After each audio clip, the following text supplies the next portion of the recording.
மறைந்த ஆளுநர் இல கணேசன் அவர்கள் ஓர் ஆளுநராக மாத்திரமல்லாமல் நல்ல மனிதராக, இலக்கியவாதியாக, மாற்றுக் கட்சியினரையும் மதிக்கிற பண்பாளராக திகழ்ந்தவர் இல கணேசன் அவர்கள். அவரிடம் நிகழ்காலம் கற்றுக்கொள்வதற்கு ஒன்று உண்டு.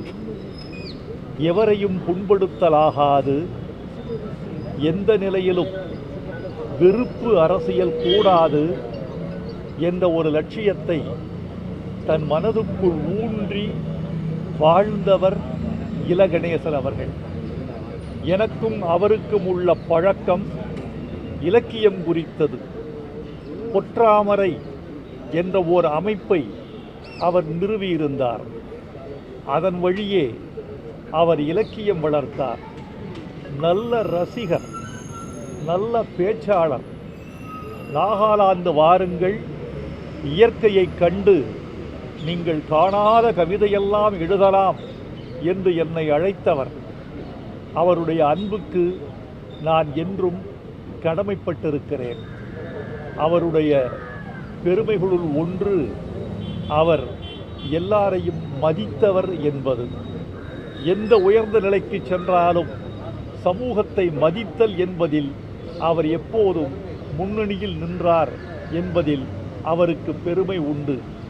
இல கணேசன் என்ற பெயருக்கு கீழே அவருடைய தியாகத்தை எடுத்துக்கொள்ள வேண்டும்.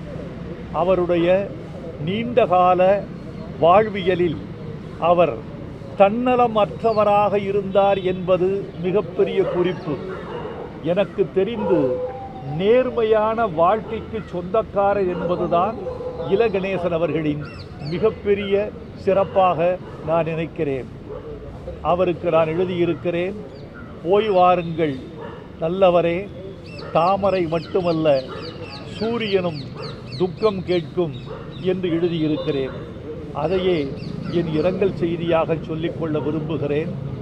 அவரை இழந்து வாடும் அவருடைய நண்பர்களுக்கும், உறவுகளுக்கும், சுற்றத்துக்கும் என் ஆழ்ந்த இரங்கல்.